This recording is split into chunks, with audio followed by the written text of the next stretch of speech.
What's up, everybody? It's your boy Lucky Local. It's one of your favorable Native Americans. Okay, so I really appreciate you guys tapping in and check out one of my reactions to a situation of the boarding schools out here in the United States, Canada, and talk about the colonization, the trauma, the S abuse that goes on in the situation. So let's go ahead and check it out, man.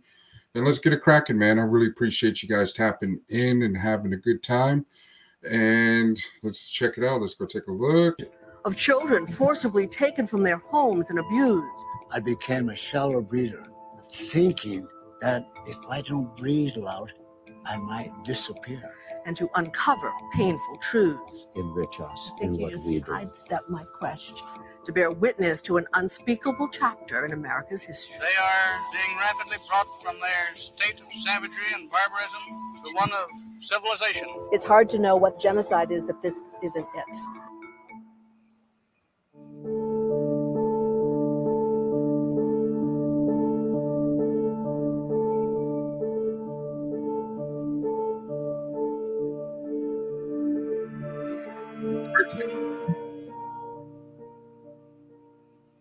How do we make sense of a policy of the U.S. government that forcibly separated an estimated 100,000 children from their parents, withheld food from those who protested or threw them in jail, that took those often traumatized children, some as young as 4, to boarding schools where their language was forbidden and their beliefs rejected, where the death rate far exceeded those of white children, and where abuse, both physical and sexual, was commonplace?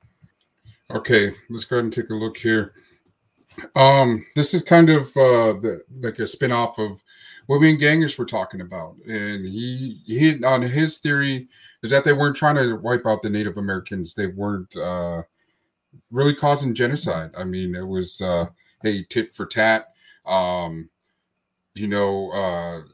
trail, a train went off track and a lot of white people died out there in the middle of America.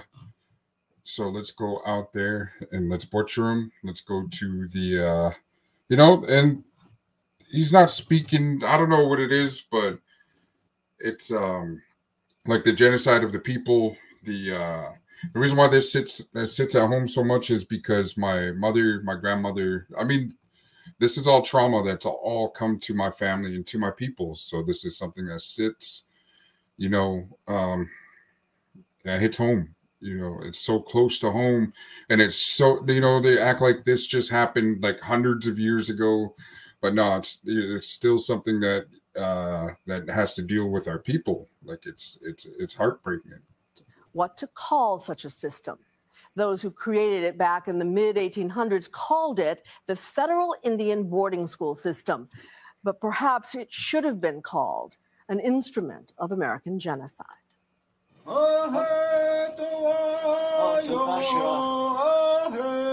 About 100 miles from Mount Rushmore, a sovereign nation stretches out in South Dakota.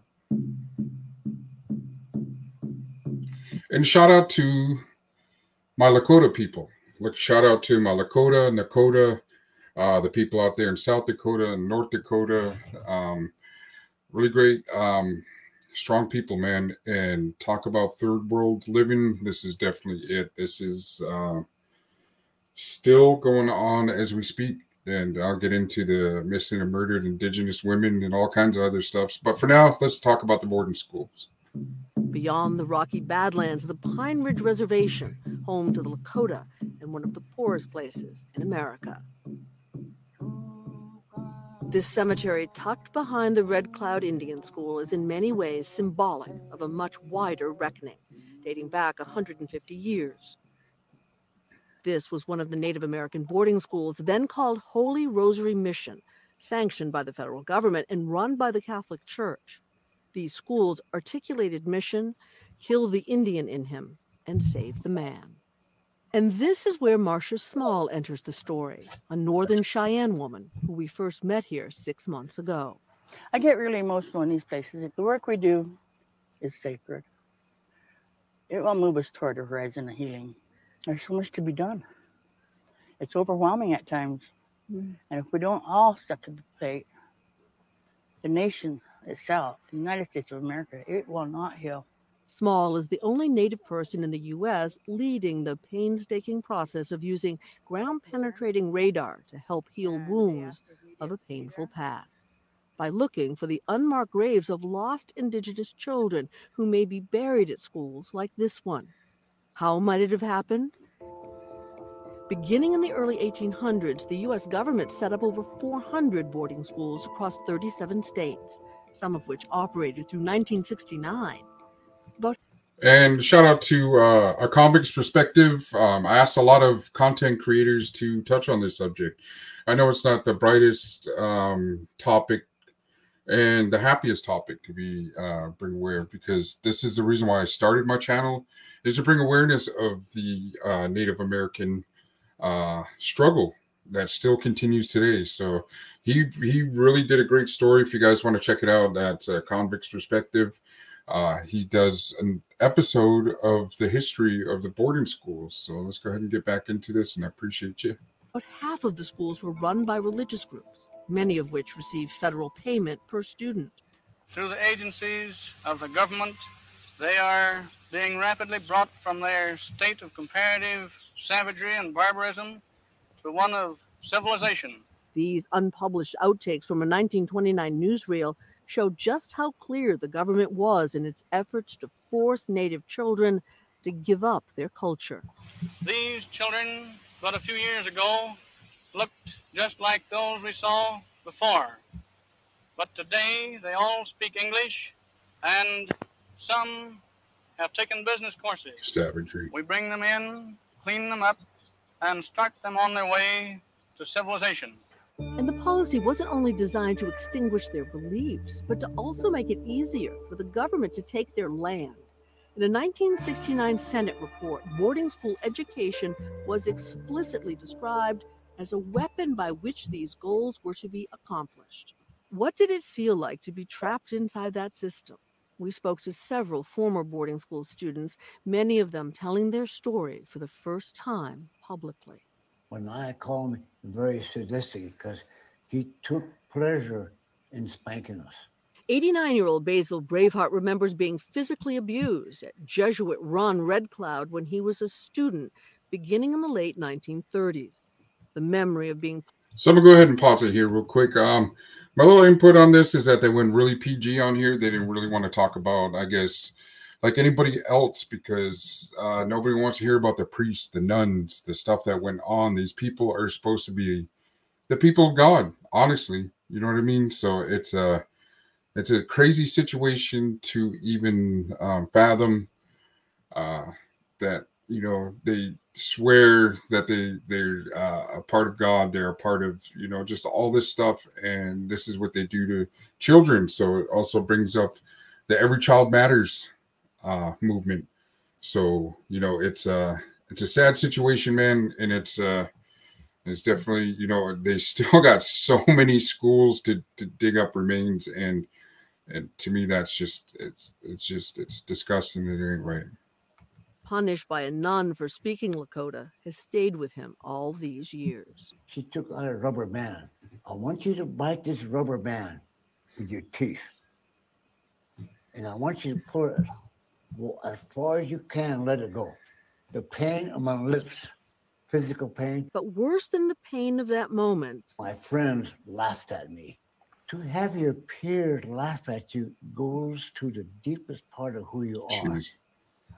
It's shaming. And very effective in getting you not to speak your language, I imagine. Braveheart was just 6 years old when he was sent away to school here. He says he now knows his family That's had some no junior's choice but to age, send him. size. And if they didn't do it, Indian policemen will come and look for you, horseback, and they will find you. They told us that if you keep violating this, they mark you down and they weaponize rations. Food. Yes. You either send the kid or we'll track you down with the police. Right. We'll cut your food rations. So really, they didn't have a choice. I didn't understand that. Did you feel betrayed when they sent I you? felt betrayed by my grandparents and my parents. But afterwards, they were following a policy to survive. At school, he remembers his hair was immediately cut which is only done in the Lakota tradition when a very close relative dies. Very soon after we got to the school, I got a haircut. Do you remember how that felt? Pehing, which means hair, is very sacred. I remember my grandma said, when you cut your hair, we put that in a cloth and we give it to grandpa. And whenever there is a sacred fire, the smoke becomes spirit from the hair. I'll put it on pause real quick, and it is super true. That's the reason why I started growing my hair, is because my whole life I've been doing what I wanted to do. So lost roots, lost touch with my my heritage, and found it. And to a system that makes you kind of feel less than.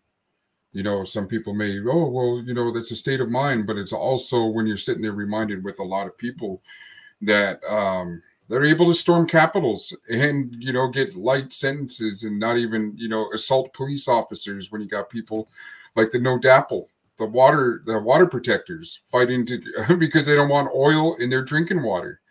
And these people are going off of a myth of, oh, the votes were stolen. No, you're such a POS that I'm sorry, everybody wanted you out of office. Like, it's embarrassing to even see people still. I don't want to get into politics, but I'm just throwing that in there, that how Native Americans are perceived through media, still perceived like we're subhuman. The awesome thing I appreciate about what Trump did is building the missing and murdered Indigenous women task force to have it more investigated. It's crazy, man. But, you know, I appreciate you guys staying with me and checking it out. Let's go ahead and get this going, man. Let's get it. That transcends and becomes one with the uncreated divinity. Well, I take it that the Jesuits were not saving your hair so that it could be used in a ceremony. No, it fell on the floor and they were walking on it. That to me was a deep spiritual violation in this respect. As we spoke, Braveheart revealed a hidden trauma that he's lived with since he was a child. When I was in a dormitory when I was 8, 9 years old, and every night after the lights goes out, when a person walks in it, you can hear the squeaking. You're a That priest. squeaking, it still is a trigger for me. One of the authorities at the school would come into the boys' dorm at night. For what purpose? Looking for little boys. To have sex with, That's presumably. it. I became a shallow breather, It's sick, man. thinking that if I don't breathe loud, I might disappear. He was not alone. Just this year, a government report concluded Just that doing this to physical bring and awareness. sexual I'm not trying to abuse make was anybody rampant feel at the schools. Braveheart's classmate Robert uncomfortable, but Strikes you have to Lightning be was sent to uncomfortable Red to Cloud understand in what these people are going 1943. through. What my He people says he go was through. 13 when a priest hit him with a sash lined with metal pellets. He was big and strong then. He said, you won't be able to sit for a week. He was right. I had blisters on my backside. And that wasn't the only time. You'd go in his office and he would say, you know why you're here? Now grab your ankles. We'd bend over and grab our ankles. He had a big black strap back there and he'd take that off. Grab your ankles and he'll hit you till he sweated. About a decade later, Cecilia Firethunder, now 76, attended Red Cloud with her 3 sisters. My dad and my mom made a decision to put us here for economic reasons. In the 50s and 60s, there was no economy, there was no jobs. And so they had children to feed. And then that's the big girls' dormitory. We talked in the shadow of what had been the girls' dormitory when she was there. She told us she was never beaten, but was punished by the nuns for speaking Lakota. That was the rule on the little girl side. You cannot speak Lakota. Do you speak the language still? I never forgot my language. Firethunder remembers the way her grandmother encouraged her to hold on to her Lakota identity. You had to live a double life here. You had to behave by all the rules, but keep your own self in there. We knew we had no power. The nuns were power. You can't fight it. So what do? Just get by. Just get by. Fire Thunder worked as a nurse before rising to become the first female president of the Ogallala Sioux tribe in 2004. Looking back, she says, growing up, separated from her mother, meant that she struggled to nurture her own children. Well, do you feel you were a bad mother? Of course I did. Of course I felt I was a bad mother because then I screamed and yelled and punished my kids. And Because then that's what you knew. that's what they showed us. Alex Whiteplume is also a former president of the tribe, although he attended 2 boarding schools elsewhere. The beatings were First off, I want to apologize about. I'm putting my 2 cents in every little chance I get. I want you to get the full depth of the video before doing a reaction of other videos. I do apologize. It is going to be a long video, but I appreciate you guys tapping in. And the reason why is I want them to tell their story. I want you to know what this is about. You know what I mean? usually they grab you by the ear and they jerk you down to the Now I'm starting to principal's sound like office, Flocko. or You know what they I mean? grab you by the arm so hard that they leave fingerprints on your arms. And we were little guys, and that pain would last for days. And you got to a point where you didn't want to tell your dad or mom because they couldn't do nothing. It's just waste. So we just had to go along with it, and it was accepted. Did you ever get hit with a strap or No. that sort of stuff? No, the beatings, that was my mom and dad's generation that were beat. It was a little bit lenient when I grew up. Have they told you about what happened to them? Yeah. I don't want to repeat it. Okay. The trauma manifested now in other ways, says Braveheart. Students I went with, especially the boys, all of them drink. He drank as using it as a medicine to tame their feelings. And it continues today. What this facility did and other facilities did to our people, it still affects us to this day through poverty, suicide, addiction, many other things. Eleanor Ferguson told us she's trying to understand her own hurt. Now, real quick, I had want you go to think deep of your within and realize that 6-year-old it was child, church the who, 6-year-old you know, you, installed these the traumas within my 6-year-old, you bloodline. know what I mean, It grandchild or wasn't my whatever family's this fault, is, you know. so I had to stop blaming them for my hurt and my pain and my suffering. For the first time in history, both the Secretary of the Interior and the Assistant Secretary for Indian Affairs are Native Americans themselves. And yet, nearly 2 years into the administration, the Interior Department is still tallying up how many schools were involved and how many children died.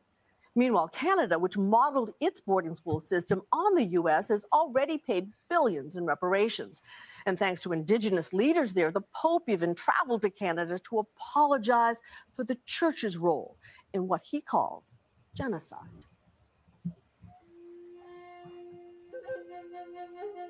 These are the voices of some of those who attended such schools. America has hidden the truth from America. Yeah, physical abuse, mental abuse, you name it. I became a shallow breather, thinking that if I don't breathe loud, I might disappear. While we were at Red Cloud last spring, Brian Newland, the Assistant Secretary of the Interior for Indian Affairs, himself a Native American, showed up unexpectedly. How do you personally feel about this effort to locate possibility of children's bodies using this machinery? Well, it's deeply personal. There hasn't been one single Indian person in this country who's not living with the impacts of and the legacy of these boarding schools where people didn't make it home from these schools. The number of kids who were taken against their will and against their families' wills to be placed into these schools is countless. But there is a number. One expert says at least 100,000 children were legally removed from their families by the federal government, and 40,000 died. That death rate significantly higher than that of white children at the same time. And while Newland authored the Interior Department report last year, which concluded there were 408 federal boarding schools, much is still left unresolved. For example, the report never uses the word genocide. Why is the word genocide hard to say? You have to tell the story first and acknowledge first before then you can begin to move on, reconcile, and build back what was torn down. But that is not a satisfactory answer to many of those we talked to. Alex Whitebloom, the former president of the tribe, confronted the assistant secretary. And we're not going to heal until we see some type of justice by the United States. There were a lot of pleasantries until you stood up. Yeah. Well, I had to correct the history. What we're sitting on here is a Roman Catholic Church land stolen in our treaty territory. And then the Assistant Secretary of Interior saying, we're going to bring you money. We're going to increase your law enforcement. We're going to bring your language back. That just ticked me off something awful. And so he's not telling the truth.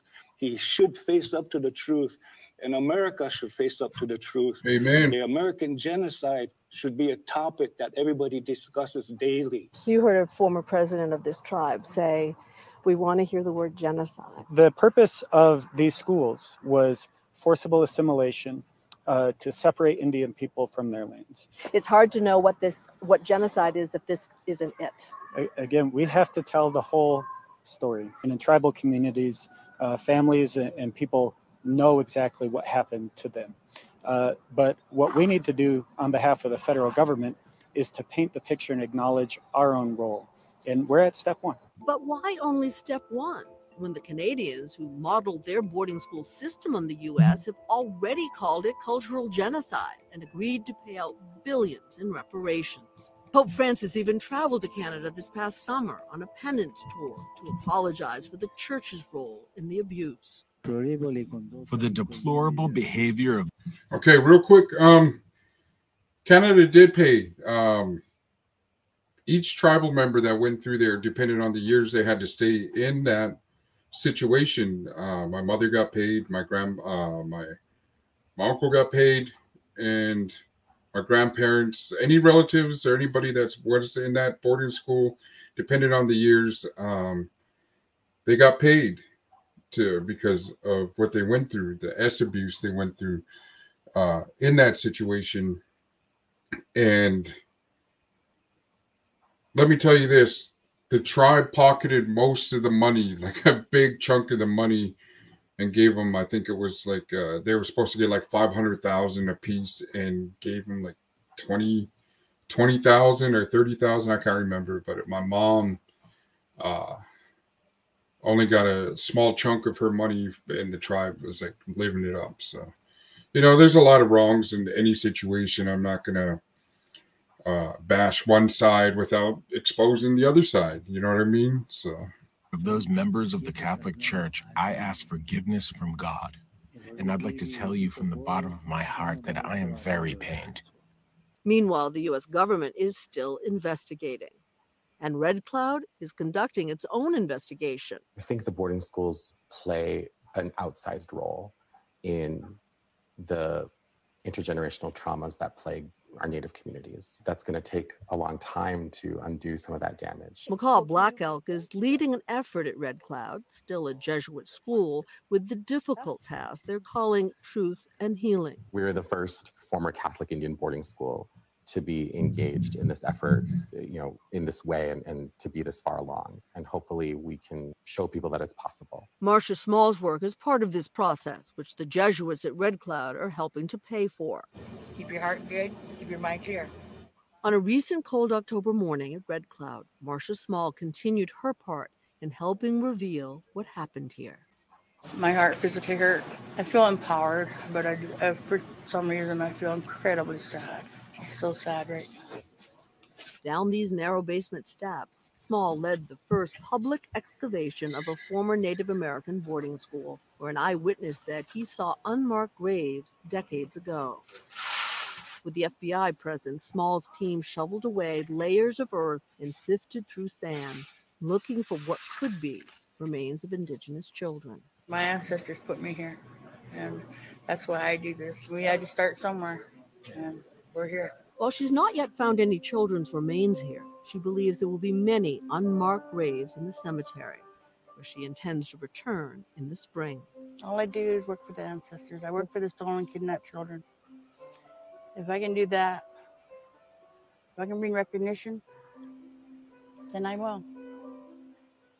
Some of the next generation here believe the whole process is moving much too slowly. What I see as change is we want our babies back. It wasn't right for the school to take our children and to assimilate us. We want to hold this school accountable.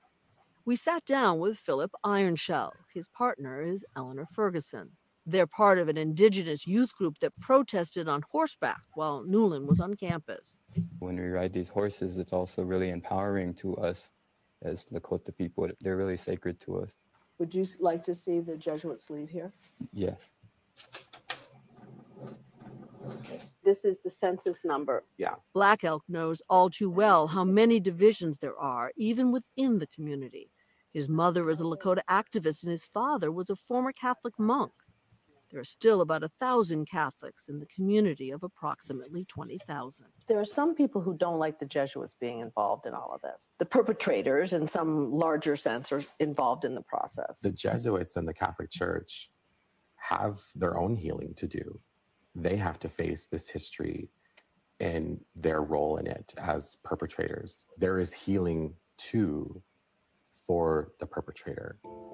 But critics say this amounts to the church investigating itself. Father Peter Klink has been at Red Cloud for more than 40 years. There are many in this community who feel the Jesuits are the bad guy, that the Jesuits should go. At least from what I've tried to do ever since I came in 1975, was to do that lifting of the horizon of hope. I think you just sidestepped my question. Well, I feel badly if people feel that way. I would love to see us be able to enter into a dialogue, either to end up together concluding the Jesuits should go, or to find the ways in which we can, in fact, join hands. Father Klink arrived 6 years after the federal boarding school system ended and says he never witnessed any abuse. But he feels strongly that the community needs to face its past, even if that means digging in the cemetery or elsewhere on campus. If we don't dig, if we don't find, then in fact, I don't know how we deal honestly with the past. Otherwise, we can't grow into the future that we hope we can grow into. As brokenhearted as you would be by that. I would be crushed to find out that we've got a lot of kids buried around here, but yet I don't think there's any way we can be a part of this process and not pursue the truth.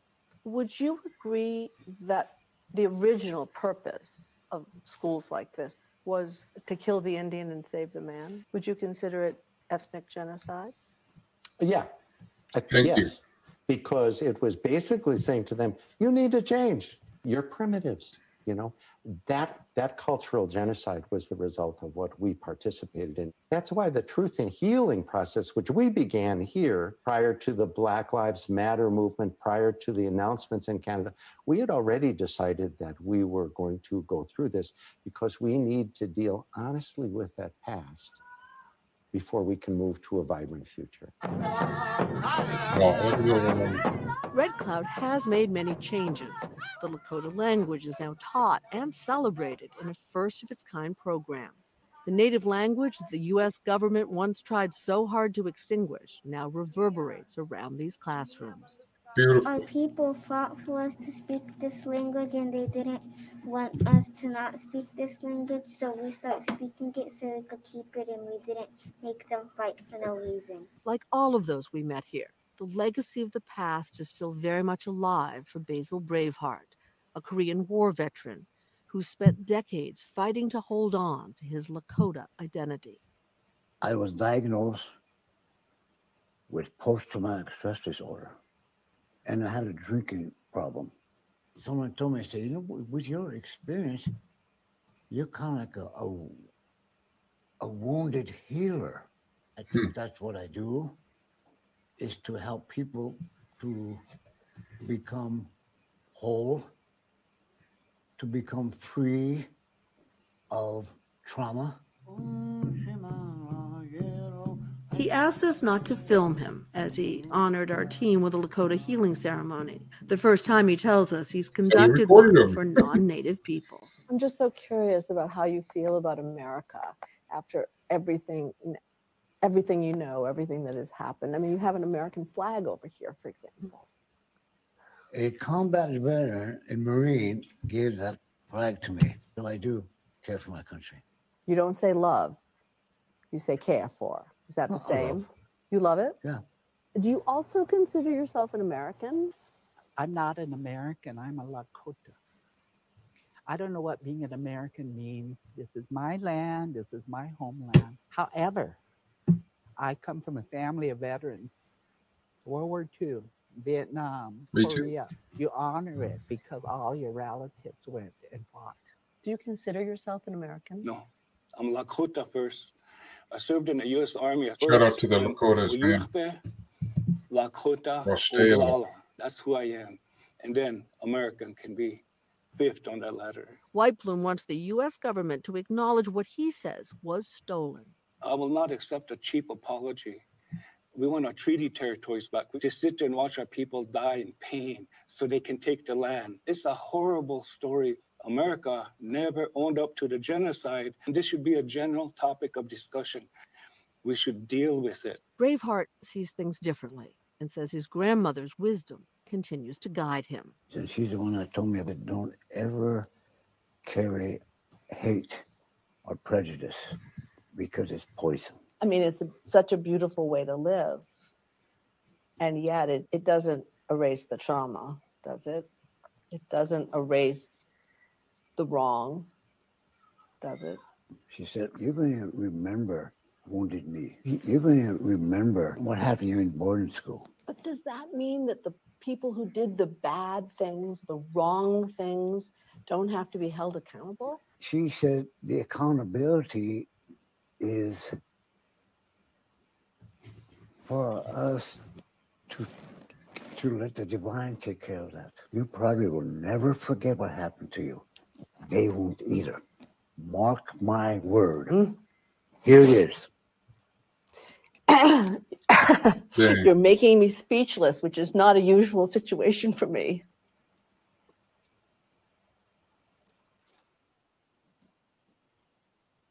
The wisdom that she taught me was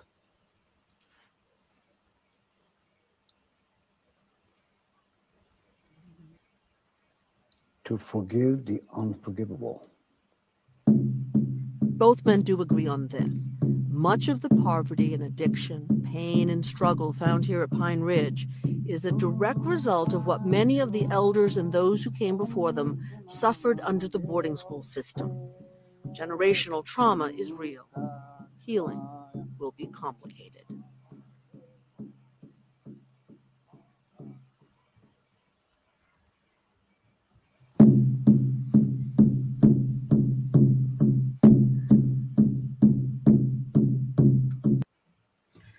Man, appreciate that. Appreciate the segment that they did on this. They touched up on a lot of stuff, but like I said, they left out. They kept it like real PG, like anybody else would. Probably through, I don't know. It's that's why I appreciate these channels that people can voice their opinions, because before this, nobody was really talking about it. Nobody was bringing up an awareness. Nobody was doing any kind of coverage on this. But now, as an individual that feels some type of way about how his people were treated, can now expose or at least bring awareness to the situations of Native Americans, of why you sit there and be like, man, why they drink so much? Why do they do drugs so much? And alcohol's not for us. As me as a recovering alcoholic, and, you know, I fight with that every single day of my life, but there's a lot of consequences if I do decide to pick up the bottle and drink. And I deal with the trauma because I went through with, you know, the assaults and stuff like that. It's awareness that I really want to bring forth to the people. And it is something that I really appreciate. Well, thank you for tapping in. Go ahead and hit that like, comment, let me know what kind of other stuff you'd like me to do a reaction to, because I'll definitely be up for it, man. And especially learning how to use this StreamYard. So, hey, man, Wastelo, your boy Lucky Loco, and I love you and I support you, and I want you to know that I got your back, man. I appreciate you watching my channel.